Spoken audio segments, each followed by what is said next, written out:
Hey, what's going on YouTube? It's your boy, Vendetta, and today we will be ranking the top 11 best Treyarch zombie maps, worst to best. Starting off with the top 11th spot, the Riese, aka the Giant, the map that really set zombies on the stage to become what it is today. I'm including both versions because the Giant feels just unique enough while still being classic. The Riese, being able to packer punch was massive for zombies as it really gave the player a feeling of improvement as they're making their gun better. The Catwalk is still one of the most classic camping spots of any zombies map, and the atmosphere has you feeling the sense of isolation and the desolated facility. It has my favorite SMG of all time, the PPSH, which packer punched as the Reaper made me love the gun even more, as well as the return of the MOTD, which sadly is glitched to take your jug away. The Giant feels like a more polished Riese, and its vastly improved visuals, fixed issues like the MOTD glitch, and added Easter eggs to get a free Annihilator specialist weapon. The story felt more significant here as well, having Richtofen kill off his older self for a plan we had no idea would be developing at the time of its release. The addition of Gobblegums and a better balance of weaponry from Black Ops 3 gave the map a fresh take that made for many new memories. Our 10th spot goes to Die Maschine. As an introduction to Cold War, Die Maschine gave us a fresh take with new game mechanics, while giving us a return to classic perks like Jug and Speed Cola, along with a reimagining of Nacht der Untoten. After receiving remakes in Black Ops 4, the thought of Nacht reimagined was skeptical, but its execution was done incredibly well and the layout flows the best of any map in Cold War. By having Nacht as a small part built on top of the entire facility with the playable space around, its inclusion integrates seamlessly into the map and doesn't even feel like Nacht when being played. In terms of innovation with the changes it made for zombies, this feels like a modern day Riese. The introduction of salvage gave us a new currency to purchase lethals, tacticals, and score streaks at the crafting benches, as well as the 3 levels of armor and 4 rarity upgrades for weapons at the armor station. The DIE is a cool wonder weapon with an easy quest for a free one, and each of the elemental variants are unique though unbalanced in power scaling. The ability to packer punch them was a little late into the Cold War lifecycle, and I still tend to use either the electric bolt or poison if I'm camping, but it was a welcome change as it felt a bit weaker than other wonder weapons in Cold War. To have the ray gun OP again was a treat, and camping on the roof of Nacht with Ring of Fire in a game with the squad brought back the vibes of those early zombie maps. Entering the Dark Ether on this map massively improves the aesthetic appeal, and it's disappointing this wasn't used more in later maps. I found this map very playable, but it falls off a bit in terms of Easter eggs. Some of the side Easter eggs are cool, like the Coffin Dance and Monster Arm in the corridor. The Easter egg was solid and built on the lore of where the zombie outbreak started, but the absence of a main boss to fight along with an end cutscene make it difficult to put it higher on the list. Zestubou No Shima. The quality of Black Ops 3 shows when the worst original map in the game is so highly rated. From the second you spawn into Zestubou, the dense atmosphere engulfs you, and it's so hard not to embrace the eerie setting. While I don't think the setup process is too long, there are a few too many doors. What impressed me is how the map feels, whether that be finding the various packer punch parts, building the KT4, or getting the skull of non-spawn. There's a decent amount of item collecting between the shield and gas mask parts, but I actually enjoy the process and both items help a ton. The KT4 feels like a younger relative to the Liquefier, and building it isn't very tedious. Same goes for the Maschine, and this is where the KT4 really starts to shine as a wonder weapon that can sweep hordes. There are so many cool uses for it, like shooting spores to run faster or shooting webs to access power-ups. The ritual process for the 4 skulls are pretty easy, and along with opening up a brand new part of the map, the skull of the non-spawn is such a powerful and fun special weapon. Aside from killing zombies that hit it, the electrical shield has some cool uses like shocking perks to cut the cost in half, or the free power-up for shocking the cage in Lab A. The Thrashers aren't too oppressive, but I don't enjoy going against them simply because they don't offer any kind of reward for killing them, and a lot can spawn in. Plants are a unique feature that worked well for the most part, but it can be easy to forget certain combinations, and they feel a bit too necessary during the Easter egg. Especially when they have to be watered every round for multiple rounds, the process can feel very, very tedious. The 2 steps that make the Easter egg the least replayable of what Black Ops 3 had to offer is the use of plants to get the artillery missile, as well as the need to complete all 3 challenges to get the electric shield, since those are also randomized. Also not sure why they decided to make anywhere but here Gobblegum necessary. Aside from these steps, the others are easy, and being able to go against both a spider boss and a tree monster makes it more worthwhile, along with the intriguing cutscene. Next up, Revelations. Being able to re-experience so many classic maps in new ways was a treat, and the round change music for each map is a great touch.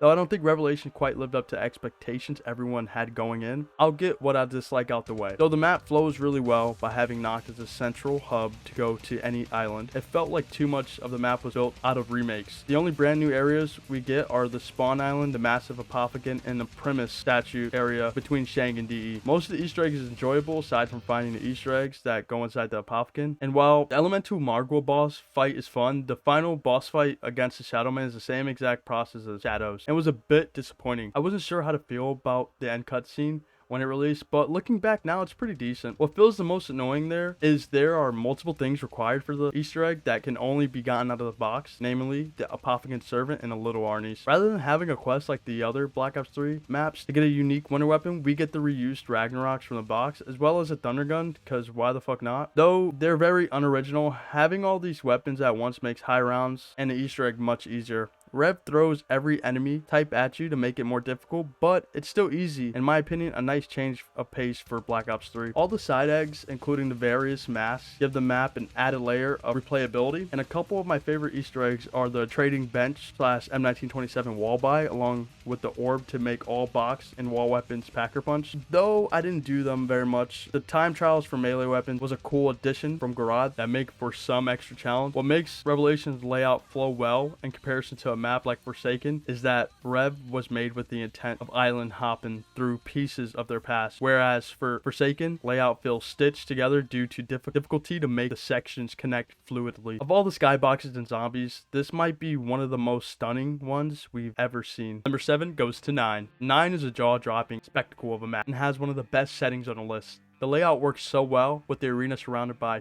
4 god temples, each with their own perk, as if Black Ops 4 perk system was made for this, and it does a great job at blending simplicity with complexity. The base features of the map, like Packer Punch and building a shield, are very easy and memorable, and the side quest for the free death of Orion is pretty simple as well. While it isn't one of the most powerful wonder weapons we've had, it's definitely one of the most unique and fits so well with the environment. 9 is also the first map to introduce challenges that can be started right in the spawn room, just by cutting a rope, and none of the challenges are tedious either. The Tiger, the Gladiator, and the Brawler are the perfect bosses for the map, but similar to other Chaos maps, the Catalysts and Blightfathers do little to change the gameplay dynamic in a good way and can become too abundant in higher rounds. Where the complexity starts is with some of the unique side Easter eggs, including fire immunity and the upgraded shield, and primarily the main Easter egg, which is made up of 4 challenges from the god. They're quite challenging, especially when getting to lockdown sequences, though there are a few steps that can be a bit infuriating. Finding the skull at the start of the quest can be annoying since you practically need the highest brightness. The need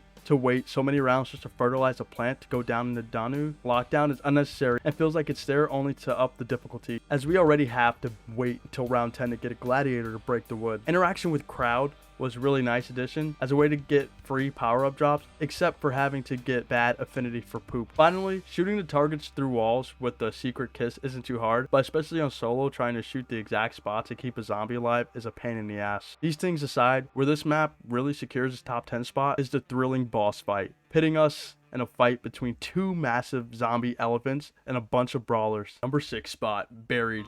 Buried delivers with unique innovation in the settings that's so memorable. I can't help but love this map. From the start, we have a spawn room built way above the rest of the map to the side of the massive rift, and unlike other starting rooms, we can save up 2,000 points for an LSAT that requires a bit of skill to grab before the railing collapses. Another brand new feature, the chalk, is introduced right after the slide down into the map, giving us extra points and the choice to place the new weapon wherever we want, giving us 6 total chalk drawings to make. The chalk is motivating to go for it too, because each of the weapons are strong options, the A94 and the SVU being the best. Leroy is such a useful mechanic for the game in that you can use booze or candy to make him destroy barriers, lock down the mystery box, hold a zombie, or even build contraptions like the trample steam and a incinerator. The only negative about Leroy is shooting him on accident and having to find a key, give him booze, just to act normal again. The old western town makes the mechanics built for the map feel so natural and logically made, and the layout feels really well connected, so it doesn't feel too small or too big. The Paralyzer is one of the coolest wonder weapons we have ever had and allows you to fly all over the map, even over areas you can never go normally. Hitting the mystery box becomes a lot more valuable having weapons like the Paralyzer, the iconic Ray Gun Mark II for the first time, Time Bomb, and a Remington new model army. In my opinion, the coolest strongest pistol we have had in zombies. Where this map fails to reach the top 5 is the requirements to have the paralyzer and time bomb for the Richtofen side of the main Easter egg, as they are entirely luck based on top of the requirements for each side of the Easter egg. While fun in their own right to have 4 players, a solution to the box problem comes with the bank, but this also negatively impacts buried because there's no limit on the withdrawal amount, meaning you can have more than enough points to entirely set up on round 1 if you wanted. Between having OP wonder weapons, the new Vulture Aid, awesome addition, and all the buildables, going to high rounds is incredibly easy, at least until the 70s. The Witch's House is still one of the most sinister things in zombies. The dartboard and the time bomb trick are awesome side Easter eggs, and the fountain portal is a great addition to the maze to get back through the map without using the Witch's House again. Next up, one of the most iconic maps on zombies, Mob of the Dead. Of any map on this list, Mob of the Dead is one of the darkest cinematic experiences that creates an awesome blend between gameplay and a horror movie and hell. Alcatraz Island is such a cool setting as a map based on a real place, and they nailed the whole entire atmosphere and design. The ambient noises around the prison along with the round change music really adds a horrifying feeling that you actually feel like that you're in prison. The Afterlife adds a massive layer of depth to the mob right from the start, giving us a brand new way to get perks, the playing parts / Easter egg items, and even power-ups. Part of that makes the map so fun to play every time is all the side quests are worth doing, and some even necessary for the main Easter egg. Feeding the dog heads is never tedious, and the Hell's Retriever makes it even more worth it. For the first time, we had a wonder weapon that could be attained through a small quest rather than building, which was huge for zombies. The Blundergat / Sweeper is one of the most badass wonder weapons we've had, and the upgrade to the Acid Gat makes it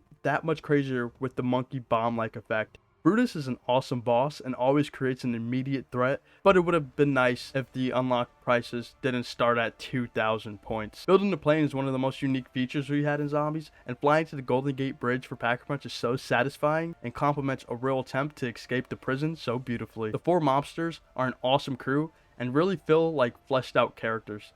And the movie aspect of Mob takes effect through the Easter egg as the crew tries to break the cycle and escape the island completely. Having a minimum of 2 players, one of which has to be Weasel, for the very last step on the Golden Gate Bridge isn't ideal for a map that progresses so smoothly. With that being said, being able to duke it out with your teammate makes for a fun time. What makes this fall just short of the top 5 in my opinion is the main chunk of the Easter egg feeling repetitive and having few unique steps. Once you have a retriever, spoon, and skulls, the entire quest is flying to the bridge another 2 times and entering a bunch of codes in the number display, which doesn't feel the most motivating to do, especially if you're playing a solo match. Though we get Electric Cherry for the first time, and using this with the Acid Gas is an incredible deadly combo. Next up, we have the Eisendrache. Following the events of the Giant, the Eisendrache brings us to the jaw-dropping Castle Eagle's Nest, set on the mountaintop in Austria. From the start, we're introduced to Dr. Groff, a character we first heard in Moon, and while he acts friendly at first, the tension starts to build as he starts realizing we're working against him. There's so much detail put into every area of the map, from the bedrooms to the pyramid room, and even outside the playable space where the town lays with the massive robot from the intro cutscene. DE has one of the best layouts ever with the perfect combination of narrow pathways and open space. The Wonder Fizz is a much appreciated addition, and there's something about turning on the classic power switch that's so satisfying. While not a big feature, the gondola is a cool addition and unique way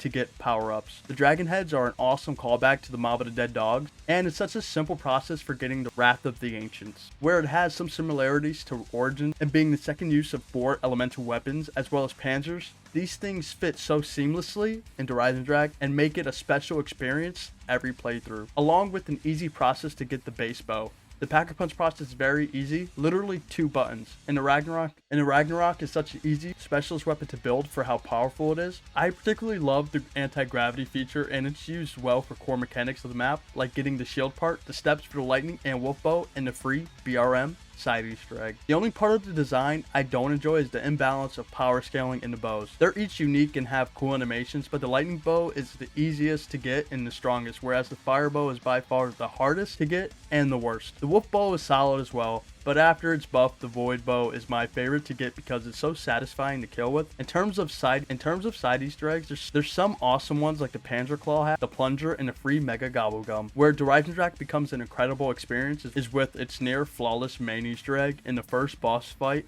in all of zombies. Each of the steps are really engaging, and most of the steps can be done with 2 rounds aside from the soul collecting rounds. I wouldn't change a single thing about the Easter egg other than the need to find Wisp a second time. The Keeper boss makes for a fantastic battle involving strategy with the use of the Ragnaroks. And the ending, where we blow up the moon and secure Dempsey's soul, is one of the craziest moments in all of Zombies. Our third spot goes to Gorod Krovi. Gorod creates the perfect blend between the intricate design of the modern maps in a simple yet dense setting of an older classic map. From the start, we know it's going to be a shit show with the awesome intro cutscene involving rock music, Nikolai in a mech suit, and dragons. And what better than to put all that in a war-torn ruins of Stalingrad? Aside from the already interesting main story and discovering Dr. Monty, there's a ton of lore behind the Russians that use Group 935 tech to combat dragons. Where Gorod finds another incredible balance is the simplicity and complexity, which I'd argue is better than Eisendrache. Casuals can easily unlock the core features like the Dragon Shield, Packer Punch, Ray Gun Mark III, and Dragon Strike. For the more advanced player, there are a plethora of features like the Gauntlet of Siege Fried. Totally butchered that. My personal favorite specialist weapon, and upgrades for shield, and even monkey bombs. The Mangler and Valkyrie drones are overall balanced, and while they can be annoying sometimes for a map with some tight areas, the Mangler mask and Valkyrie helmet help make those enemies significantly easier. The Dragon Wings are the easiest of the mannequin items to get. They make traveling to Packer Punch extra efficient, and they're basically a crutch for the boss fight against the fire damage. Time trials are a unique feature first introduced to Gorod, and they offer us a new way to challenge ourselves while also being rewarded with melee weapons. Speaking of challenges, not having the grave challenges be required to progress the main Easter egg is a positive change after Zestubou No Shima required them. Of any map on the list, the mystery box has the best overall assortment of weapons and thus becomes incredibly valuable, along with the Ray Gun Mark III and the strong weapons already in the box. We have multiple exclusive weapons including the PPSH, the FFAR, and the L4 Siege, all powerful and worth going for. The main Easter egg is challenging, but most of the steps are gameplay based rather than completing puzzles. As for puzzles, switching the numbers for the valve step is the perfect example of one that's hard to solve but easy to replicate. The map manages to do a great job of spiking your adrenaline, especially before any one of the 6 main challenges begins. Going into the boss fight is one of the most invigorating things to do, and both the Dragon and Nikolai mech suit make for the best boss fight ever. When I'm looking for a challenging high round on BO3, Gorod is the way to go because it's a difficult map to master, but it's so satisfying. The only thing I would change is to make the Mark III do greater damage going into high rounds, as the damage drop off can feel a bit drastic. Our second spot is Origins. If I could use one word to describe Origins, that word would be epic. The introduction to this map with the cutscene still gives me goosebumps and always gets me hyped to play it. The setting at a 935 excavation site in the trenches of World War I is thrilling, and seeing the massive zeppelins and planes dogfighting adds to the already tense atmosphere. Weather affecting the gameplay is such a unique feature and gives Origin its own personality. On top of this, we get to experience the Primus crew for the first time, and the story keeps you involved throughout, along with the lore of the Great War. The layouts flow so well, moving from one generator to the next, working well as a new way to get both power and Packer Punch on at the same time. The shield, Max's drone, and music parts all have distinctive, memorable locations, and the dig sites offer a new way to get rewards, and making those rewards better with continual digging. Experiencing the Panzer on round 8 for the first time was horrifying, but playing against it a lot has made me realize how incredible of a boss it is, and getting into a sticky situation could still make it terrifying at times.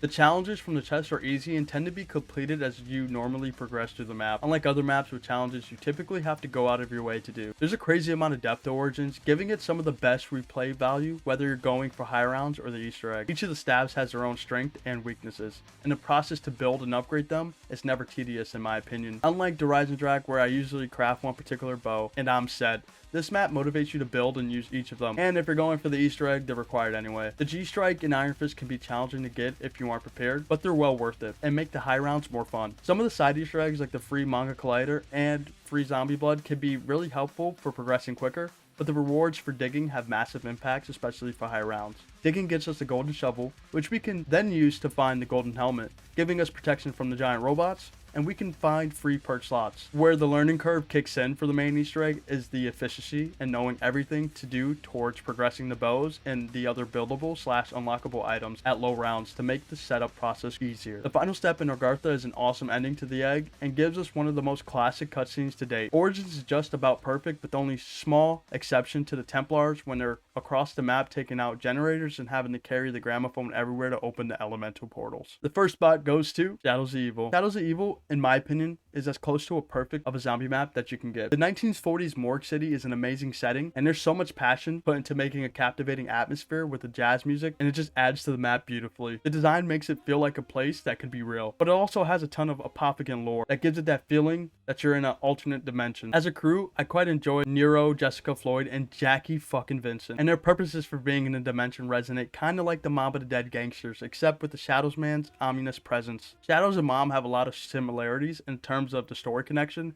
and the purgatory these characters are put through, but the beast mode is also a revamped version of the afterlife with way more abilities. These include turning on and buying perks, getting pack-a-punch parts, opening new areas / portals / eggs boxes, and doing the main Easter egg. Bloodhound is a great starting weapon, and the perks feel extra special having unique music and icon when purchased. Shadow has the best layout of any map, divided into 4 main districts with their own layers of verticality, as well as a central hub that can go down directly to the massive underground rift area. It's one of the few layouts that utilize every inch of the playable space, whether that can be for core features, main, and side Easter eggs, or the many hidden ciphers. Finding perks, shield parts, and fuses is simple because each district has 1 perk, 1 fuse, etc. The introduction of Gobblegums felt perfectly made for this map, and we also got the one and only new perk for Black Ops 3, Widow's Wine. Shadow has the best transportation as well, utilizing an efficient tram system to any district and the portals that can get you across the map insanely quick. Pods are a neat addition that can be really useful if saved for a better reward, especially with the incentive to get the Apophthegm Servant Tentacle. The Pack-a-Punch system resembles the Origins generator system in terms of the lockdown and having to remain in a particular area, but unlocking the Pack-a-Punch on the final ritual is always so satisfying. Though difficult on the first few playthroughs, learning how to maximize the use of the beast mode to open the map quicker adds a layer of complexity and replayability you can't find from the other experiences. This skill level can be elevated even more to utilize intricate tricks to get sword symbols and make the main Easter egg quicker. In my opinion, the Margot is the best mini boss ever, as it provides a significant enough challenge but has weak spots that can easily be exploited, and you get 500 points per headshot. The meatballs are a cool take on the wraps for multiplayer, and the parasites are great for when you need to save an enemy to work towards the Easter egg or hit the box. For the first time, we got a shield with a bonus rocket dash ability that can be upgraded, and the civil provider is the first and one of the coolest AI that kills zombies alongside the player. The 2 equipment for the map, Low Arnie's and Trip Mines, can both be upgraded and used at the same time. Upgrading the sword is always rewarding and is one of the most fun specialist weapons in BO3. And the Apophthegm Servant is a godly wonder weapon. While it would have been nice to upgrade, it's understandable why it isn't a feature, and the Alchemical is a great option to help with the ammo situation. With all these tools at your disposal, the training spots spread along all 4 districts, high rounds become incredibly enjoyable while still having some challenge. Another similar feature to Origins involves the structure of the main Easter egg, and that the sword is involved and creates a seamless connection between core gameplay and the Easter egg. The steps are invigorating. The only thing I would change is the last step to work for 1 through 4 players rather than just 4. Unlike other Easter eggs though, the Shadowman boss step is as fun as the rest of the egg and feels like a satisfying completion even without 4 players. And all that is why I put Shadows at the first spot on our list. If you guys enjoyed this video, make sure you slap a thumbs up. It took me a while to make and edit. I really enjoy you guys. You guys are awesome. Take care. I'll catch you guys in the next one. Peace.